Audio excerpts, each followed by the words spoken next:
get those tanky items and become that really annoying champion that he wants to be. See though, back into the draft here for game 2. Afreeca now over onto the blue side. See what they want to do. Chances are it's not going to include picking up Yasuo. Are you sure about that? I'm pretty certain. Come on, blind pick Yasuo. Yeah, actually, let's just do that. Oh, now you made me sad. I just remembered, like, we don't get blind pick on 3rd game anymore. Yeah, well, 5th game, really. Or but yeah, 5th game. Sad times, it has been removed from our playoffs. And the Diddley ban, coming from the red side, typical red side ban these days. Fiora taken out, one of Sunday's most played champions this season. Yeah, so Afreeca wants to take the poppy. That is what this says. They want to first pick it. KT will have to decide whether or not they just ban it. I mean, you have Sunday, he's a very versatile top laner. We saw that, in the player matchup card. And of course, there it is. It will be Poppy banned away, so just not giving that one over to Ixu. And now the question comes, what is going to be the top lane priority here for Afreeca Freecs? Maybe they just go back to this Nautilus. Well, they banned the Trundle, so now they're in a little bit of a bind because they could give the Nautilus over in the first round of the draft and not have an answer to how tanky he is, or at least not an easy one. Although I will say that KT plays better when Someday is on more of a playmaking champion or a carry rather than the Nautilus. Corki and Gragas will be the final bans, just denying the flex pick. Now, Kalista, is that going to be the first pick here for Songyun? It very well could be, and a few things made it through the draft here. So they could go for the Kalista, they could go for something a little bit safer that's not going to telegraph too much, like the Alistar is available, the Nautilus is available for that top side. Like you said, there is no Trundle available. Nautilus could be a decent pickup. Take it though, you're going to give away that Kalista again, which, to be fair to Songyun and Snowflower, they dealt with admirably in the lane with the Lucian Bark combo. A lot of early game burst potential, and because they won the level 2 versus level 1 trade, they were able to snowball that into a pretty healthy lead. But Songyun also a good Kalista player, and I think you just go ahead and take that right now. Nautilus and Alistar, I would expect to be the draft here for KT, unless they want to grab Kindred nice and early, which could be another option. Yep. I mean, if it isn't broke, don't fix it. That's going to be Score picking up Kindred again. So going to be looking to maybe get sated a little bit faster in this game. So well, that would be hard. Let's not put too much of a burden on our MVP of Game 1 Score. It would just be interesting to see how quickly he can get it this time around. If he's able to have that same level of impact that he did early on in that last game. But Nautilus does go over, probably picked up for Someday. Could be a support though for Hachani. You never know. That's why I really don't like the second Trundle ban on the side of Afreeca, because it just telegraphs way too much and gives KT that opportunity to early pick a Nautilus relatively fearlessly. So Elise and Maokai, lots of single target crowd control. Good early game ganks here. And they haven't banned the Zed this game, but I don't think we're going to see Fly grab a mid later until that last pick. I still want to see Fly's Twisted Fate again, so maybe I'll get lucky. It's been a while since he's actually played that champion, but when he was in Korea before he went to China, he was known for his TF play on the Jin Air Stealths. And I'd just like to see it again. He's only played it once this season. I'd like to see this Jin for Arrow. But I feel like he's going to go with something a bit more consistent and dependable. You can play Draven into Kalista. You can play Jin into Kalista too. Oh. I don't think I want to see a Draven play again from KT. I don't want to see that composition, but I always want to see Arrow's Draven, and it will be a Gnar. Gnar buffed in this patch. Yeah, so that's going to be the Nautilus more than likely in the bot side as support. I don't think that Fly is going to be playing that one for himself, but you never know. Could be the bait and switch. Yeah, it's only his attack damage. His base attack damage was increased by 3, so hardly a big buff right here for the Gnar. But it's always been a great pick in lane against Maokai. You have the range advantage. Yeah, you can harass him with your 3 stacks on the Hyper and get that % damage. So it's always been a good matchup in that regard, and we're going to see it play out yet again. Mickey could be trying to play with his trademark Twisted Fate. And why not support Kennen with the Callista? Okay. A classic. So lots of crowd control, great ganking potential for this Twisted Fate. I love Afreeca's composition. They have very reliable crowd control everywhere on the map to make picks. Whether it's TF coming in with a gold card, Cocoon, Twisted Advance, Kennen getting thrown in with Fate's Call with his ultimate. This is a great pick composition that the Afreeca Freecs have set up. But can KT have something that will shut down this Twisted Fate, really control him? Lissandra has been Fly's one of his top 3 most played champions this season. Certainly an all-in pick that he could play with teleport to try and counteract the TF pressure and would have kill pressure on the Twisted Fate as well. I think it's more likely than not that we do see this Lissandra pick in. We could see the very long hover over top of it, so more than likely going to be what we see locked in. This Kennen, it'll be interesting to see how this one plays out in the bot side. I mean, you know, we know Rock's Tigers like playing Kennen a lot, so. I love Lissandra mid in this meta. Not to mention that when you take Lissandra mid against Twisted Fate, it's going to force him to take the cleanse, so he won't be able to run teleport himself. He's going to be reliant on his ultimate to make the plays instead of having 2 global movement spells. So that means that Fly is going to have an easier time following him. And what I love about Lissandra is that you get the magic damage, he creates picks early on and has that big burst. But in the late game, when everybody starts to buy QSS, first off, you force your opponents to buy a pretty early QSS, their carries. And then what you can do is just, you become a frontliner. You go in with the claw, you ult yourself when there's a Kindred and a Lucian, you create the big slow zone and just be annoying in the front line on the Lissandra. So you actually change your play style as the game progresses from early to late phase. So she stays useful. I mean, we saw some good Lissandra play. I believe it was just yesterday with Sassin. He had some great mind games, just drawing out flashes as they respected that glacial path. He didn't even have to go in for the, for the all-in. They would just see the claw coming and they immediately hightail it out of there. So it does have that potential to just mess with your enemy's head because you never know what Lissandra is going to do. Are they going to take the claw? Are they not? Are they going to stay in the lane? So there's a lot of potential here for Fly, and like you said, one of his most played champions, so he's going to be very comfortable on this one. This is a pretty well-set composition, rounded out here by KT Rolster. Yeah, I like what both teams have done. Should be fun to see if Afreeca can start to get the picks rolling and get a big early gold lead. Yep, game 2. Let's get right into it. Everybody wants to rule the world. There's a room where the light won't find you. Holding hands.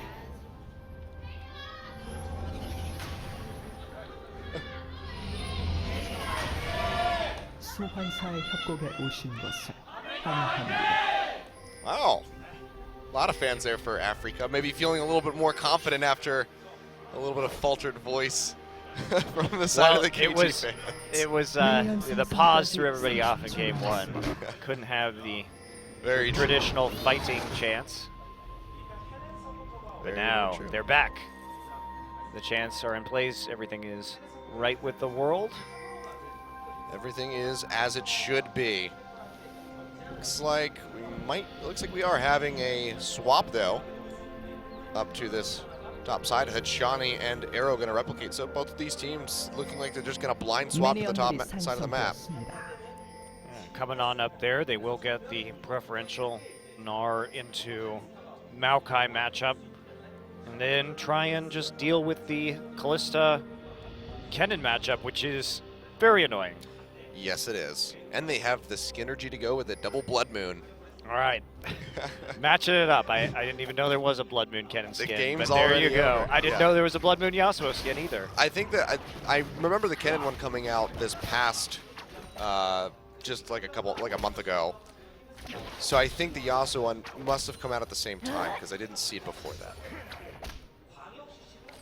So, yeah, got the synergy going on all fronts.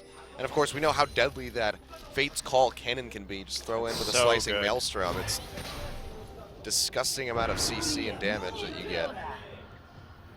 Yeah, I thought the Ku Tigers would be running this lane when they picked Kennen, but instead they flexed it into the top side.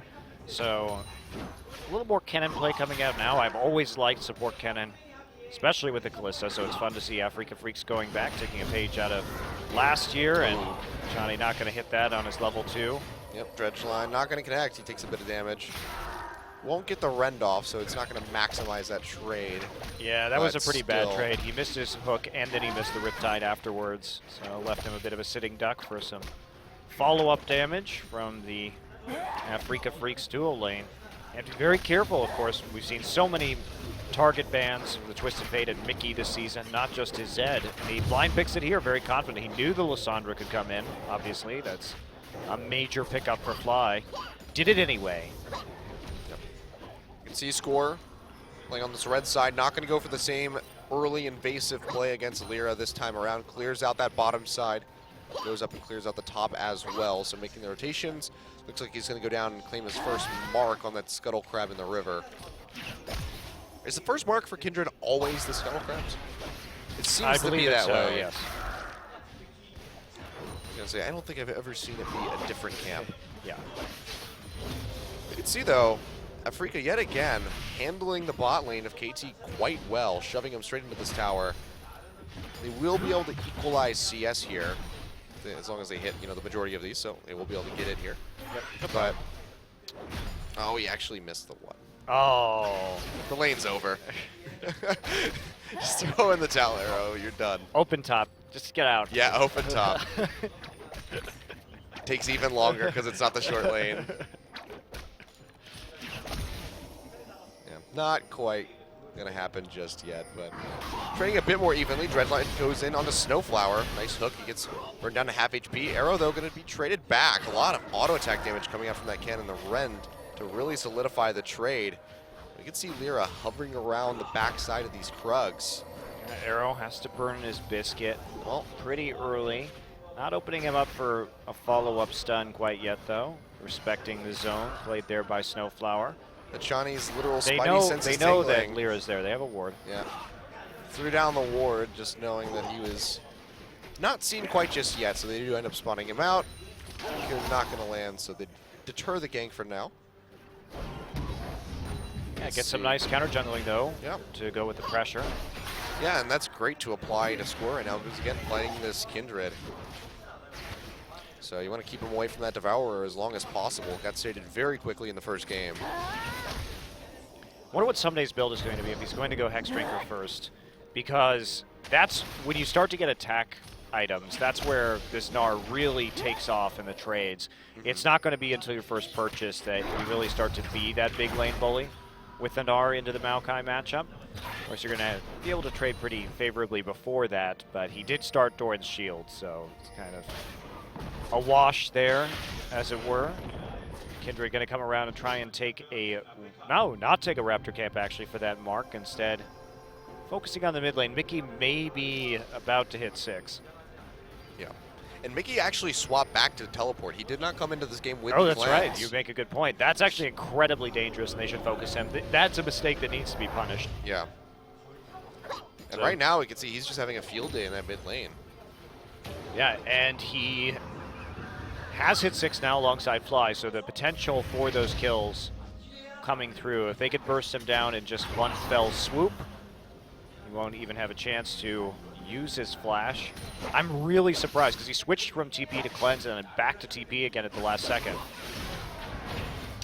Yeah, I'm not sure why. Like you said, it's very risky to do that. Fly, of course, going to take that teleport. I mean, I suppose you could take cleanse as the Lissandra to get rid of the gold card stun, but it's just not as devastating as the Frozen 2, so it'd be very ill-advised to do that. If he stuns you with gold card, you can always just ult yourself. Obviously, the TF Elise combination is a really good gank to get, but you can always just see that gold card coming in, you can flash away from it, and if it follows you, at least you'll be out of range, more than likely, of the cocoon. So I'm surprised that you would not take cleanse here with the amount of burst that the KT Rolster roster provides, and especially with the Gnar too. That's another way that someday probably going to be able to get into that back line, and somebody's going to be going for a pure tank build in a bit of a twist. Yeah. Well, this is just his first item, so going to be picking up Well, just the cowl for now. We'll see where he Could wants to be a go. Hex Drinker next. I mean, we could see the Hex Drinker come out. Could go for the Black Cleaver, which was a very common item on Gnar when we saw him a lot last year. Like you said, he was basically the first big counter pick to come out against the Maokai on the top side of the map. Yeah, I get So. going just for the pure magic resist and health here. You are going to be worried because if you think about it, Someday's main concern is dealing with Elise, Maokai, and Twisted Fate ganking him. So might as well just stack up on that magic resist early. Well, you also have Kennen on the other team. Yeah. So there's 4 members that deal magic damage that you need to mitigate. So good on Someday to go ahead and just build defensively. And we'll see if he wants to go aggressive a little bit later on in this build. But for now, just going to keep himself as safe as humanly possible. Someday a player who really likes to build aggressively on Gnar too, just in general from his playstyle where he played a lot more Gnar last year. He's only had 1 Gnar game this season, and it was a very long time ago now. How many? I actually don't even know how many Gnar games we've had this season, counting this one. A couple, I think, a couple. Yeah, Before this, I know Someday played it once, and I think we've had 1 other Gnar game. So maybe 3rd time. Well, but with the return of Maokai, the return of Gnar is warranted and going to be preferential just because of that lane matchup. If you have that, he's still great in the late game, one of the best tanks, great initiation.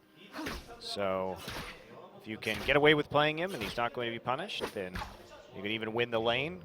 As we see Someday with a slight advantage right now, it's going to be an attractive pickup. Yep. Arrow just going to go ahead and throw out the culling. Really low on mana, so probably looking to go back to base and get his first purchase in. We'll see what he's able to afford.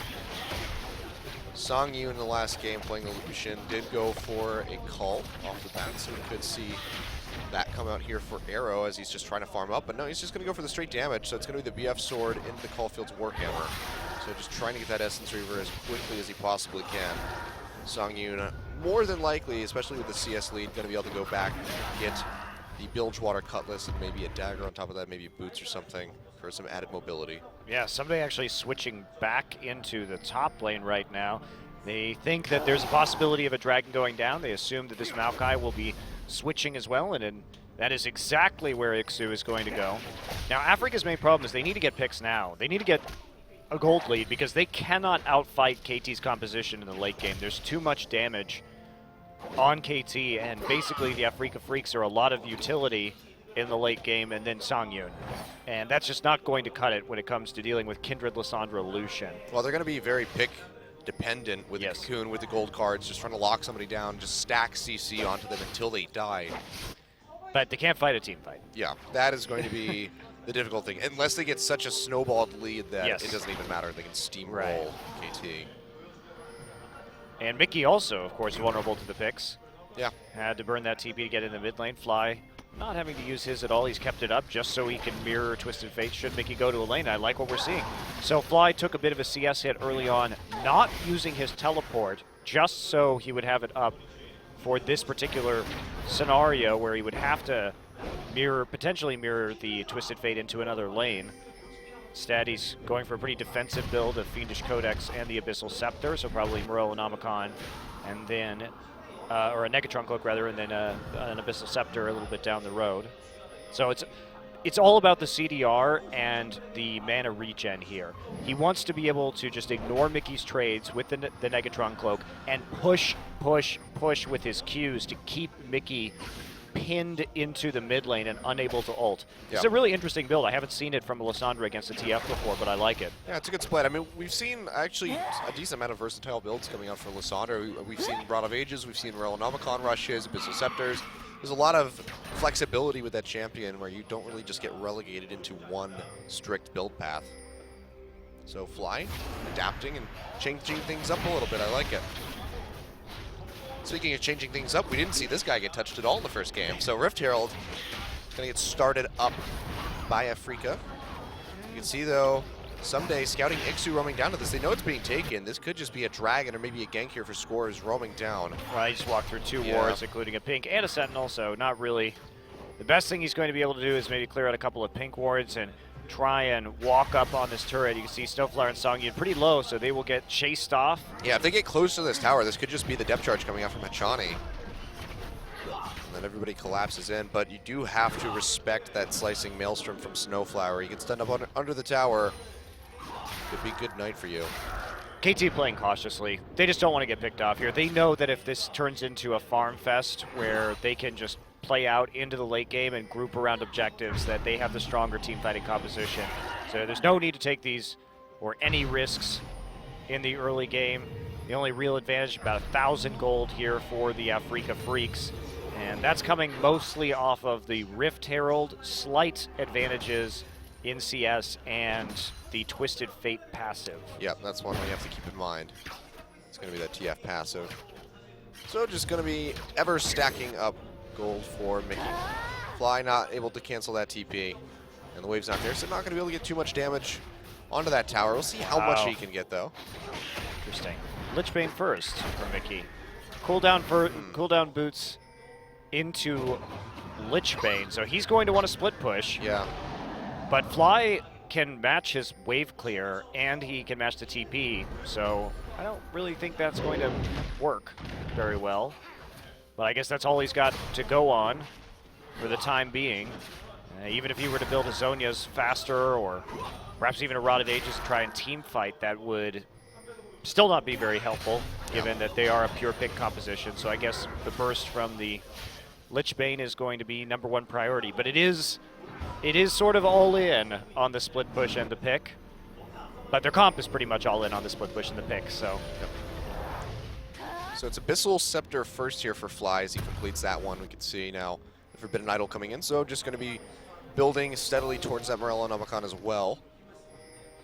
Should be just a little bit longer and he gets that, but the Lichbane has been completed by Mickey.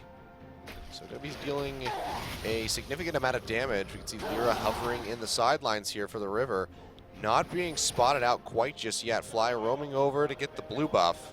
Ooh, I really like this. The Hurricanes first on Songyun. That is exactly the item you need. So, let's talk about these builds. So Mickey wants to split push. Right as he completes the Lichbane, you can see attempted a pick here. Don't have vision, so never mind. Oh, Lyra coming around the other side here. Snowflower's there to follow up, as well as Mickey. Draws the gold card, flashes in for it. Fly gonna get locked down. Can he get the Frozen Tomb onto himself? Can't even cast it. Just locked in with CC that entire time. First blood over to Lyra. Yeah, but they use 2 flashes to secure that. Mickey with the gold card, and then Snowflower coming in with the slicing Maelstrom. And is that really worth it? Especially if the kill goes down onto Lyra in the jungle. Scourge is going to chase Mickey right back off, sees the pick card come through. Well, looks like they're going to be able to get the dragon on top of it, so getting the most out of those 2 flashes expended. So nicely played by Afreeca. I think that might help equivalent that trade. Equivalent. Equalize. I just made my own word by combining 2 words. Good job. You're like William Shakespeare, just making up words left and right. Hey, man. Someday we're going to remember you. It worked out for him. Oh, Ixu going really aggressive, but that's going to be the Destiny in here from Mickey. Can he finish him off? He can. Fly arriving just a little bit too late. Throws down the Frozen Tomb. Will kill Mickey in time. Goes in for Ixu. One more auto attack. Can you get it? Oh, no. He can't do it, but scores here for the follow-up. Flashes in. Gets locked down. Actually takes so much damage. Lyra arrives right at the last second to finish him off. Repel comes through. Fly gets away with the Glacial Path. But Ixu. wow, what a botched attempt at a kill there. Well, Ixu healed because of the Maokai passive on the auto attack, and that's why he actually didn't die right there. So let's take a look at this again. Someday wants to come in. Remember, he's exhausted right now. He doesn't have the Mega Gnar form anywhere close to coming back up. Mickey's just going to get burned down, and then they decide to go for it. Okay, Flash Q. Oh, so close. But watch Ixu's passive right here. Score's going to come in. Twisted advance, stuns him up. There's the heal. It's such a minuscule heal. And it's still... Yeah, he has Grasp of the Undying too, I assume. I forget what he had at the beginning of this game, so that might have been a factor into that as well. But, yep, nicely played there from Ixu to turn that around, showing why he is one of our top MVP players. Lyra grabs the kill, though. Mickey with the inadvisable TP into the top side. Killing Someday who was very low, was not as much of a priority as just him dying there from full HP, but the rather unfortunate healing from Maokai, turning that one on its head in the end. And the slow from the Arcane Smash. Score also didn't use his ult, which was problematic. Yeah, I think by the time he realized that Lyra was there, It was he too was cocooned. So yeah. still And got to this- be ready for that. This is what I was talking about. Afreeca have that potential to just layer an immense amount of CC. That's a great pick on position. It's So- great. Oh, so back to why I think Songyun's build is super good. So what you want to do here... Oh yeah, I forgot we were trying to talk about that, or you were, but... What you want to try and do here is, once the Lich Bane is complete, you want to have the option at the very least for split pushing with the Twisted Fate. And if you don't have wave clear in the mid lane, the 1-3-1 split push isn't going to work. So prioritizing the Hurricane over completing the Blade of the Ruined King allows you to at least just sit in mid with your Callista and wave clear against whatever is there in the mid lane too.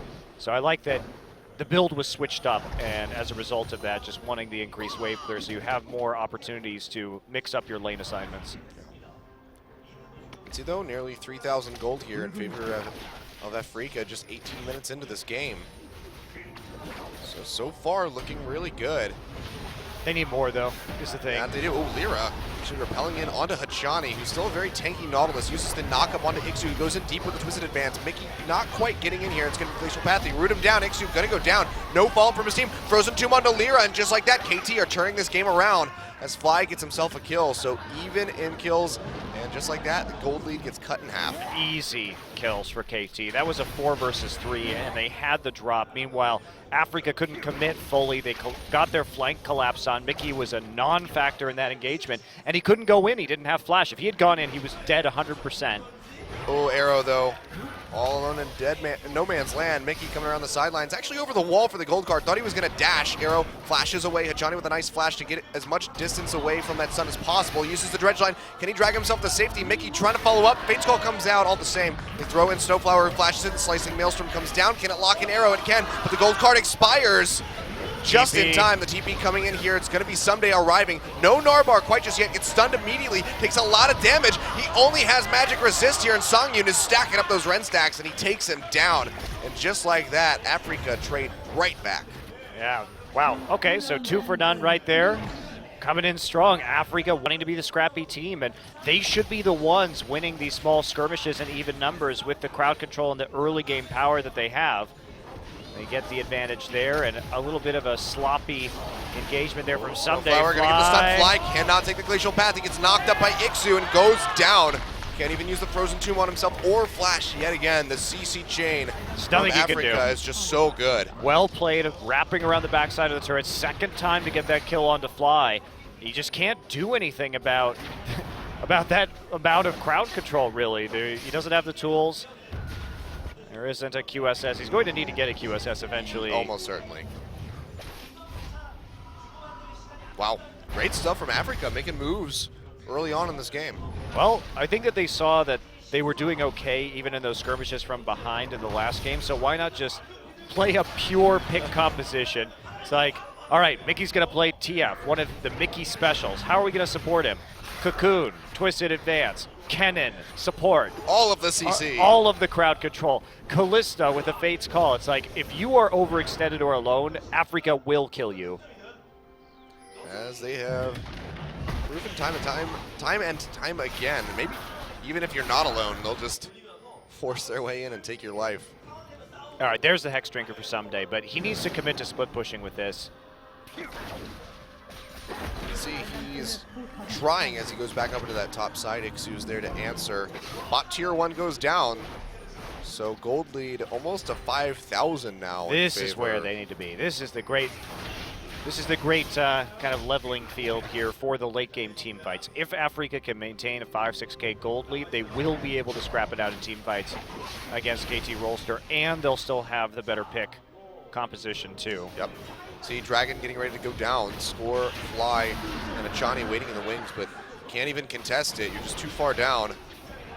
So they let it fall. So second Dragon of the game going over to Afreeca.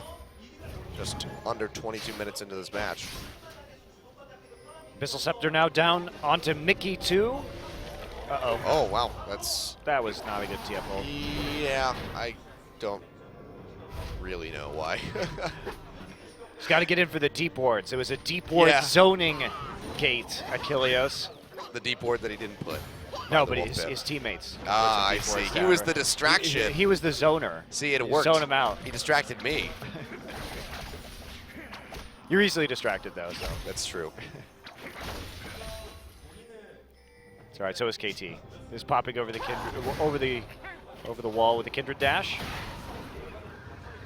Someday, Bob Mortius. Wow, he's really going yeah, hard. nearly all on his lonesome. This tower is already very weak, so he just has to peel back. And that is going to be another tier 1 going down. So just a tier 2 standing now for KT. Afreeca constantly pushing their advantages and maintaining that 6,000 gold lead. Like you said, the sweet spot that they want to find themselves in. Someday, the only other time he has played Gnar this season, ridiculously hard carried on that champion. And as we can tell, he's building Maw. Sure looks like he's going to be building Sterix. So this is going to be a high damage Gnar, if there ever was one. If he lands one of those ultimates and starts autoing down people, he's going to be a major threat in a team fight.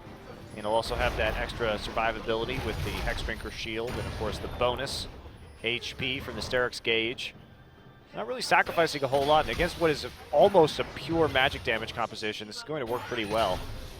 QSS third for Songyun. One less person to ult for Fly now. And still no QSSs on the side of KT. Not even a null magic mantle in the... I guess Fly's going to try and preemptively Zonia's, would be my guess. That he's going to build a Zonia's Hourglass next and try and Zonia's out the crowd control before it hits him. But that's going to be using the Zonia's early on in some of these team fights. Yeah. Wow. Even just the Spiderling taking score down. Lyra's pretty thick. Yes, he is. That's going to be the Destiny popped here. Who are they going to go after? It's probably going to be Score. See, he gets locked up here by Snowflower with the stun. Hachani doing what he can to peel. Mickey shows up with the Destiny. Hachani going to go down. Score going to follow as well. Lamb's Respite not going to keep him alive. Arrow taking a bit of damage from Lyra on the backside, who finishes off Fly. And this looks like this might just be an ace. They knock Lyra into the wall. Someday doing what he can. Narbar halfway expired, down to half HP as well. Arrow trying to fire off these shots, but the members of Afreeca are just too damn tanky. That Gnar is really strong right now. Yeah. And he does a lot more damage than a normal Gnar should. They can't kill him, and he's able to get the ultimate to clean up the kill onto Lyra. Score gets a little bit caught out right here. Does flash early to try and prevent this from happening and gets the Lamb's Respite down pretty quickly. And Hachani is just melting by the hand of Mickey there. Yeah, Arrow too, smart to get over the wall and try and play from the other side. Fly ults himself. If he had Zonia's there, would have been very helpful. Someday though, flashing over, getting the kill onto Lyra. They just can't take down Someday. There's no damage. Yeah. Sonyu's dead. And he has tons of MR. They're not going to kill him. If Mickey hadn't had his flash or didn't flash in time, that could have been a double kill for Someday and Arrow to pick up, because that ultimate would have knocked both the Twisted Fate and the Elise into the wall. I think you're right. Yeah, that good. probably saved Afreeca from losing that engagement. So you can see, even though they're 5k down, even though they were the ones to initiate that fight and started off pretty well, the MR stacking is absolutely going to be huge. KT really needs an Aegis, though. That's what they should be looking for right now. Someday has decided to start building some armor so that he has some increased tankiness versus Songyun for the time being.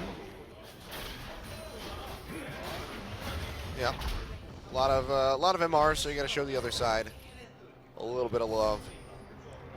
Else that Callisto will start ripping you a new one in these fights. And it's going to be hard to lock Songyun down, because like you said, the QSS has been completed by him, so even if he get that Gnar ultimate into the wall, he could very easily QSS off that stun and dash away or flash away. Afreeca at the moment trying to keep the pressure up across the board here. We can see Mickey going down to split that bottom lane, shove that into the tier 2. Ixu as well doing that in the top side. But right now, he's tiptoeing around, trying to see if KT makes any mistakes or oversteps their boundaries. Like that, Hachani taking a lot of damage, probably going to go down, has to burn the flash. They get the Fate's Call, they throw him in. They actually don't even need to throw in Snowflower. He falls all the same to Songyun. Score caught out, throws down the Lamb's Respite, nowhere to go. Tries to trade back as much damage on the Mickey as he can. It's not going to be a whole lot, and just like that, it could be the Baron going down. Yeah, TP actually from Mickey right into the mid lane there just to clear the wave. Are they going to try and contest it? Songyun taking a lot of damage. Someday has TP. Fly could push up. They're pinging the Baron right now. They know it's going down, but it looks like they're just going to push out the lanes instead. Try and take a tier 1 turret. They don't want this fight. I think they could take it with a Gnar ult and a Lissandra. They could at least delay it. They don't go for it. They trade it for a turret instead. Still a substantial gold lead here for the Afreeca Freecs. Absolutely, and now Baron-empowered minions. It's going to make holding on to these tier 2 turrets that much more difficult. That was the first tower falling here in favor of KT, that one on the bot side. Yeah. They just have not been able to play the objective game. No dragons, and first tower just coming in at 27.5 minutes. Well, the pick comps worked wonders for the Afreeca Freecs. I like that they switched over into this phase or this style of the draft where they could, if you detect that your opponents are going to try and scrap with you as much as KT did in the first game and be willing to take all of these fights, well, pick composition is perfect for that. Yep.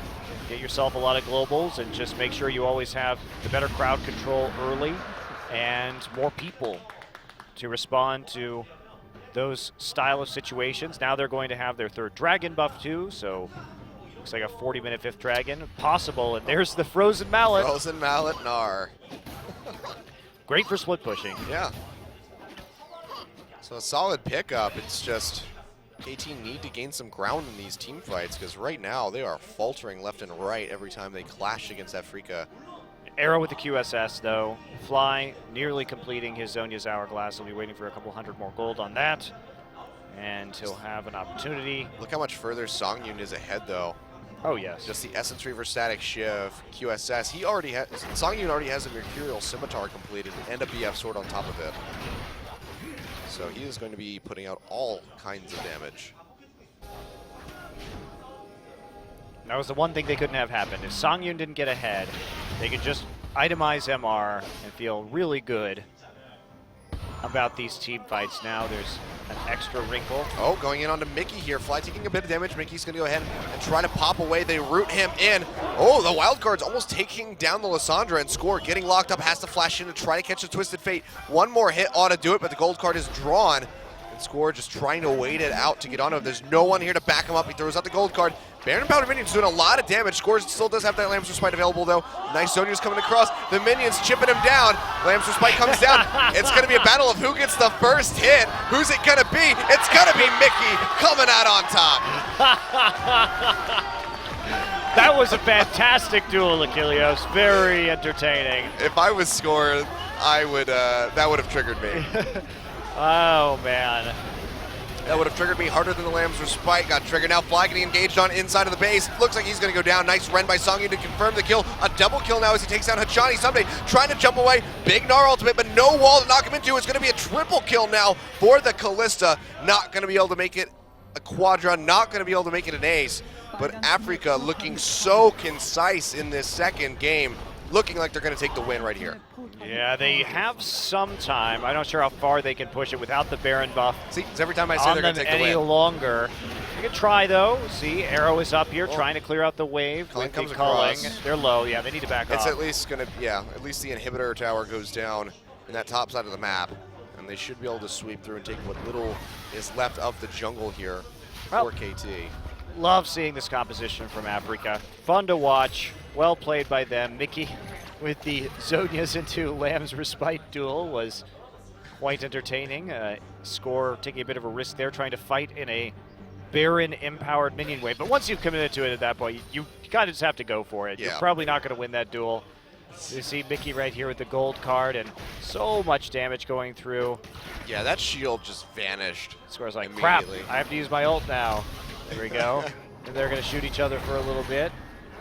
Everybody's going to heal up. And then what actually happened right there? He drew a red card through the wild cards at the same time. Yeah. So, Red card the right call, too, because you're trying to burst him down. yeah. So definitely you want to draw the red card in that situation.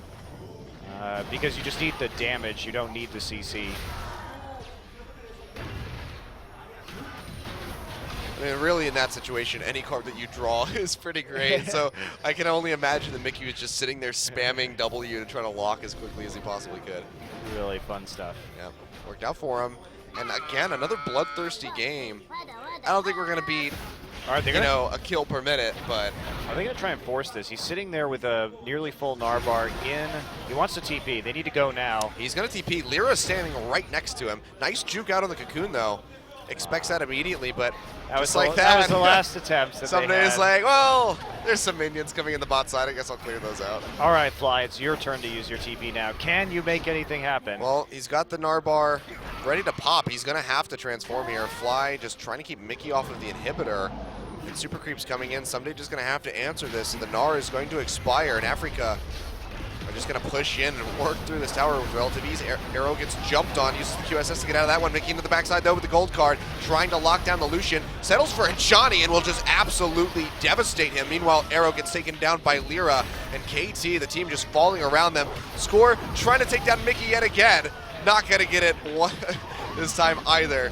Someday the only person alive with Fly who is not even inside of the base.